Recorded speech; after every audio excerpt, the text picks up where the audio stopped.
పితా పుత్ర పవిత్రాత్మ నామమున ఆమేన్.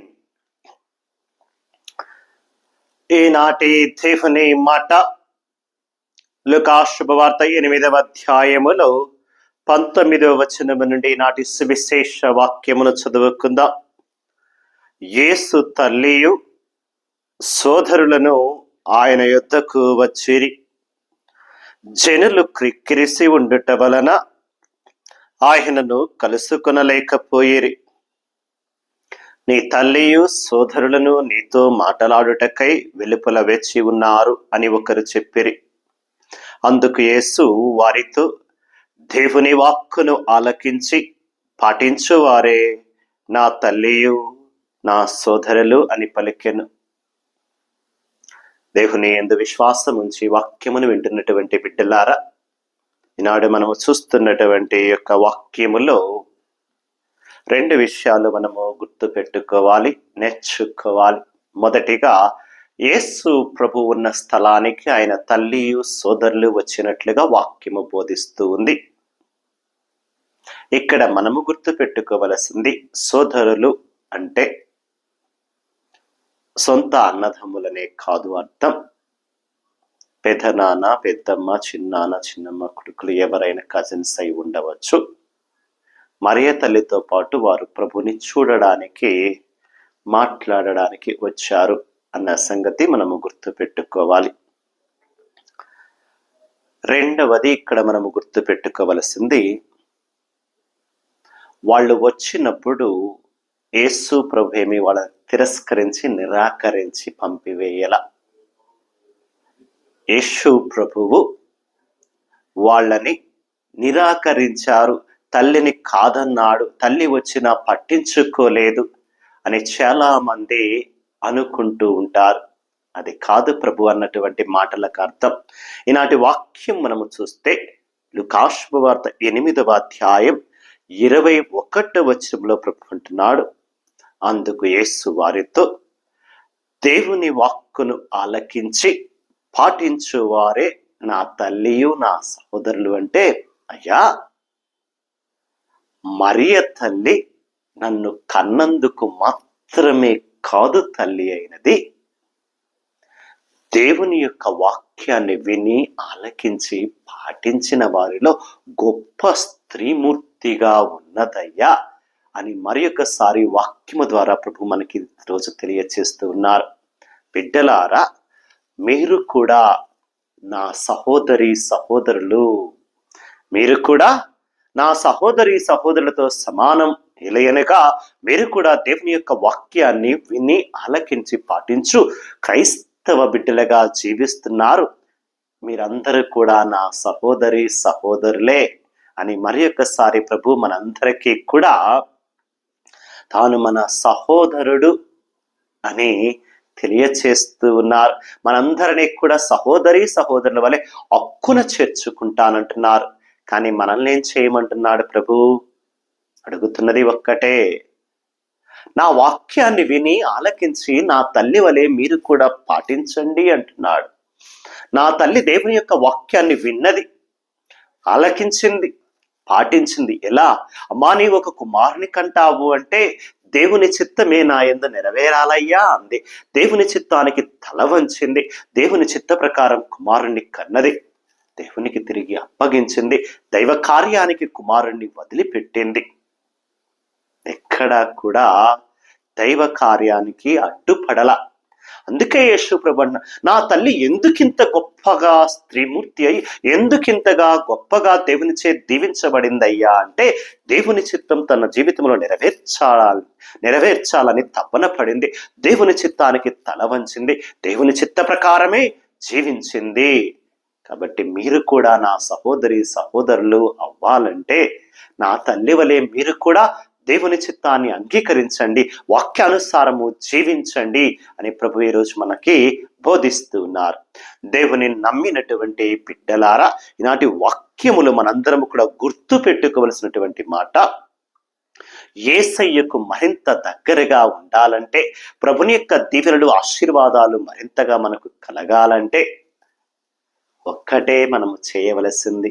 అదేంటయ్యా అంటే, ఆయన బోధించేటటువంటి దైవవాక్యాన్ని విని ఆలకించి జీవితములో పాటించడం, దేవుని చిత్తాన్ని అంగీకరించి జీవించడం, ఇంతేనండి మనము చేయవలసింది. ప్రభు చాలా చక్కగా యోహాను శుభవార్త 14వ అధ్యాయంలో 15వ వచనంలో ఒక మాట అంటున్నారు. మీరు నిజముగా నన్ను ప్రేమించినట్లయితే నా ఆజ్ఞలను పాటించండి అంటున్నాడు. ప్రభు చాలా చక్కగా తన వాక్యంలో అంటున్నటువంటి మాటలు. చాలా మంది నేను యేసయ్యను అంగీకరించాను, యేసయ్యను రక్షణ పొందుకున్నాను, ఎస్ అంటే నాకు ఇష్టం, నేను యేసు ప్రభుని బిడ్డను, దేవుని బిడ్డను, ఎన్నుకొనబడిన బిడ్డను, యేసయ్య అంటే నాకు ఇష్టం, యేసయ్యను నేను ప్రేమిస్తున్నాను. నిజముగా నీవు ప్రేమిస్తున్నావా బిడ్డ? యేసయ్య అంటే నిజముగా నీకు ఇష్టమా? యేసయ్యను నిజముగా అంగీకరించావా? నిజముగా యేసయ్యను అంగీకరించిన వాడివే అయితే, నిజముగా యేసయ్య అంటే ప్రేమ కలిగిన బిడ్డవే అయితే ప్రభుని ఆజ్ఞలను పాటించమంటున్నారు. ఎవరిని వేలెత్తి చూపకు, ఎవరిని దూషించకు, ఎవరిని ద్వేషించకు, ఎవరిని నిందించకు, అందరినీ ప్రేమగా పలకరించు, అందరికీ ప్రేమను పంచు. ఇదేనండి భగవంతుడు మన నుండి అడుగుతున్నది. దేవుడిని పూర్ణ హృదయముతో, పూర్ణ మనసుతో, పూర్ణ శక్తితో, పూర్ణ ఆత్మతో ప్రేమించు. అదే విధముగా తోటి వారి పట్ల కూడా ప్రేమగా ఉండు. ఇదేనండి భగవంతుడు మనకిస్తున్నటువంటి ముఖ్యమైనటువంటి ఆజ్ఞ. దేవుని ప్రేమించు, తోటి వారిని ప్రేమించు. నిజముగా నీవు నన్ను ప్రేమిస్తే, ప్రభు అంటున్నాడండి, నన్ను నిజముగా ప్రేమించువారు నా ఆజ్ఞను పాటిస్తారంటున్నాడు. నిజముగా దేవుని ప్రేమించడం అంటే కనిపించేటటువంటి తోటి వారిని ప్రేమగా పలకరించడం, ప్రేమగా ఉండటం, ప్రేమను పంచడమేనండి. ఈరోజున ప్రభు చాలా చక్కగా, బిడ్డా నీవు నా తల్లి వలె దీవించబడాలనుకుంటున్నావా? నీవు నా సహోదరుడిగా, సహోదరిగా ఉండాలనుకుంటున్నావా? నా ఆజ్ఞలను పాటించు. నిజముగా నన్ను ప్రేమిస్తే, నిజముగా నేనంటే ఇష్టమైతే, నిజముగా నన్ను అంగీకరిస్తే నా ఆజ్ఞను పాటించు. నా ఆజ్ఞ ఏమీ లేదు, అందరితో మంచిగా ఉండటం, అందరితో ప్రేమగా ఉండడం, మంచే మాట్లాడు, మంచే చేయి, మంచిని పంచు. ఇదేనండి ప్రభు అంటున్నాడు. ఇదే 14వ అధ్యాయం 18వ వచనంలో కూడా చాలా చక్కగా ప్రభు అంటున్నాడు. 21వ వచనంలో ప్రభు, నా ఆజ్ఞలను స్వీకరించి పాటించువాడే నన్ను ప్రేమించువాడు, నన్ను ప్రేమించువాడు నా తండ్రి వలన ప్రేమింపబడను. ఎవరైతే నా ఆజ్ఞలను పాటిస్తారో వారు నన్ను ప్రేమిస్తున్నట్టు. నన్ను ప్రేమించే వాడిని నా తండ్రి విడిచిపెట్టకుండా ప్రేమిస్తాడు. నా ఆజ్ఞలను పాటించి నన్ను ప్రేమించి నా చెంతకు వచ్చినటువంటి బిడ్డలను నా తండ్రి ప్రేమించడమే కాదు, నేను నా తండ్రి కలిసి వారితో వాసము చేస్తాము, వారితో ఉంటాము, వారిని దీవిస్తామని. బిడ్డా, నీవు ఈ రోజున అధికముగా దీవించబడాలనుకుంటున్నావా? దేవుని ప్రేమను పొందుకోవాలనుకుంటున్నావా? దేవుని బిడ్డగా దీవించబడాలనుకుంటున్నావా? ఒక్కటే, దేవుని ఆజ్ఞ ప్రకారం జీవించు, దేవుని చిత్తానుసారము జీవించు, మంచి జీవితము జీవించు, మంచి క్రైస్తవ బిడ్డగా బ్రతుకు చాలంటున్నాడు. నీవు చేయవలసిందల్లా మంచి క్రైస్తవ బిడ్డగా బ్రతకడం అంటే నీ జీవితం క్రీస్తుకు సాక్ష్యము పలికేదిగా ఉండాలి. నిన్ను చూచేవారు ఎవరైనా క్రీస్తును చూచినట్లుగా ఉండాలా. నీవు జీవించే విధానం క్రీస్తు జీవించినట్లుగా, క్రీస్తు వలె జీవించు, క్రీస్తు వలె మాట్లాడు, క్రీస్తు వలె ప్రేమను పంచు. అప్పుడు నిన్ను చూచిన ప్రతి ఒక్కరూ ఈమె క్రైస్తవ బిడ్డ, ఇతడు క్రైస్తవ బిడ్డ, క్రీస్తును చూసినట్లు ఉంది, వీళ్ళని చూస్తుంటే యేసయ్య వలె ప్రేమగా ఉంటున్నారు, ప్రేమగా పలకరిస్తున్నారు, ప్రేమగా మాట్లాడుతున్నారని నిన్ను చూచిన వాళ్ళు నీలో యేసును చూడాలా.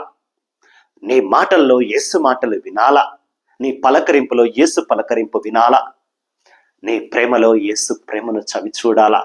అప్పుడు ప్రభు అంటున్నాడు, నీవు నిజముగా నన్ను ప్రేమిస్తున్న బిడ్డవవుతావు, నేను తప్పకుండా వచ్చి నీ చెంత ఉంటాను, నిన్ను దీవిస్తాను, నిన్ను హక్కున చేర్చుకుంటానంటున్నాడు. ఇంకా వాక్యం ఉంటుంది 15వ అధ్యాయం 4వ వచనముల వాక్యము చూస్తే, నేను మీ యందును మీరు నా యందును ఉండడు, ద్రాక్షావల్లి యందు ఉండని కొమ్మ దానంతట అది ఫలింపచాలదు, అట్లే మీరు నా యందు ఉండనుచో ఫలించరు. బిడ్డలారా, నా వాక్యాన్ని విని ఆలకించి పాటించేవారు అధికముగా ఫలిస్తారు. అధికముగా ఫలించాలంటే మీరు నా యందు ఉండాలి, నేను మీ యందు ఉంటాను. నేను మీ యందు లేకపోయినా, మీరు నా యందు లేకపోయినా మీరు అధికముగా ఫలించలేరు. అధికముగా ఫలించాలంటే మీరు చేయవలసింది ఒక్కటే. 8వ వచనములు అంటున్నాడు 15వ అధ్యాయం యోహాను సువార్త, మీరు అధికముగా ఫలించుట యందు నా తండ్రి మహిమ పరపబడును, అందువలన మీరు నా శిష్యులగుదురు. మీరు నిజముగా యేసు ప్రభుని శిష్యులుగా, నా శిష్యులుగా ఉండాలంటే మీరు అధికముగా ఫలించాలి. మీరు అధికముగా ఫలిస్తే నా తండ్రి మహిమపరచబడతాడు. ఎలా? మనము జీవించే మంచి జీవితం వలన, మనం మాట్లాడే మంచి వలన, ఇతరులకు చేసే సహాయం వలన, ఇతరులకు చూపించే ప్రేమ వలన వారు మనల్ని కాదండి స్తుతించేది, దేవునికి కృతజ్ఞతలు చెబుతారు. మన ప్రేమను పొందుకున్న వాళ్ళు, మన సహాయం పొందుకున్న వాళ్ళు దేవుని నామాన్ని మహిమపరుస్తారు, దేవుని కృతజ్ఞత పరుస్తారు, దేవుని గౌరవిస్తారు, దేవునిపై అధికమైనటువంటి ప్రేమను పెంచుకుంటారు, దేవునిలో అధికమైనటువంటి విశ్వాసాన్ని కలిగి ఆత్మను కాపాడుకొని ప్రభుని చెంతకు రాగలుగుతారు. అందుకే యేసయ్య చాలా చక్కగా, నీవు అధికముగా ఫలించాలని నేను కోరుకుంటున్నా. నీవు అధికముగా ఫలిస్తే దేవుని నామానికి మహిమ కలుగుతుంది. నీవు అధికముగా ఫలించాలంటే నీవు నా యందు ఉండాలా, నేను నీ యందు ఉండాలా. నా యందు ఉండటం అంటే నా ఆజ్ఞలను పాటించడం. నా ఆజ్ఞలను పాటిస్తే నేను నీ చెంతకొచ్చి నీతో ఉంటాను, వాసము చేస్తాను, నేను అధికముగా దీవిస్తానంటున్నాడు. కాబట్టి దేవుని నమ్ముకున్నటువంటి బిడ్డలారా, ఈరోజు చాలా చక్కగా ప్రభు మనకిస్తున్నటువంటి ఆజ్ఞ, దేవుని మాటలను ఆలకించి పాటించేవారు ధన్యులు. నా తల్లి పాటించింది, దేవుని చిత్తానుసారం జీవించింది కాబట్టి దేవుని దృష్టిలో గొప్పగా దీవించబడింది. మీరు కూడా నా సహోదరులు సహోదరులు అవుతారు ఎప్పుడైతే నా వాక్యాన్ని విని విడిచిపెట్టకుండా వాక్యానుసారం మంచి జీవితము జీవిస్తారో, వాక్యానుసారం దేవుని చిత్తాన్ని నెరవేర్చే విధముగా మీ జీవితాలు ఉంటాయో, అప్పుడు తప్పకుండా నేను మేము అధికముగా ప్రేమిస్తా, మీతో వస్తా, మీతో ఉంటా, అధికముగా నేను నా తండ్రి కలిసి మేము దీవిస్తాము అంటున్నాడు. కాబట్టి దేవుని మాటలను వింటున్నటువంటి వారలారా, కేవలము యేసయ్య అంటే ఇష్టం, యేసయ్యను ప్రేమిస్తున్నా, నేను యేసు ప్రభుని బిడ్డను, క్రైస్తవ బిడ్డను అని మాటలతో కాకుండా మన బ్రతుకు యేసయ్యకు సాక్ష్యము పలికేటట్లుగా ఉండాలా. మన ప్రేమ యేసు ప్రభుని ప్రేమను పంచే విధముగా ఉండాలా. మనల్ని చూసిన ప్రతి ఒక్కరూ యేసును మనలో చూడగలగాల, మన మాటల్లో యేసు మాటలు వినగలగాల, మన ప్రేమలో యేసు ప్రేమను పొందగలగాల. అందుకే యేసువలే జీవిద్దాం, యేసువలే పలకరిద్దాం, యేసువలే అందరినీ ప్రేమిద్దాం. తద్వారా యేసయ్యకు మనం దగ్గర అవుదాం, ఇతరులను దగ్గర చేద్దాం, యేసు ప్రభుని దీవెనలు అనేక మందికి పంచుదాం. మరి యేసయ్య వలె మనము జీవించడానికి, ప్రేమించడానికి కావలసిన శక్తిని మనకి ఇవ్వమని, యేసు ప్రభుని వాక్యానుసారము జీవించేటటువంటి మంచి క్రైస్తవ జీవితము జీవించడానికి కావలసిన కృపను, అనుగ్రహాలు దయచేయమని చిన్న ప్రార్థన చేసుకుందాం. ప్రభువా, ఈనాటి వాక్యమును వింటున్నటువంటి వారు అనేక మంది బాధ, కష్టము, ఇబ్బందితో నీ చెంతకొచ్చి ప్రార్థన చేస్తూ ఉండవచ్చు. వారి ఉద్దేశాలు, తలంపులు ఏవైనా వారిని దీవించండి. వారి కుటుంబంలో ఏ బిడ్డ వ్యాధి బాధలతో ఉన్నా వారిని స్వస్థపరచండి.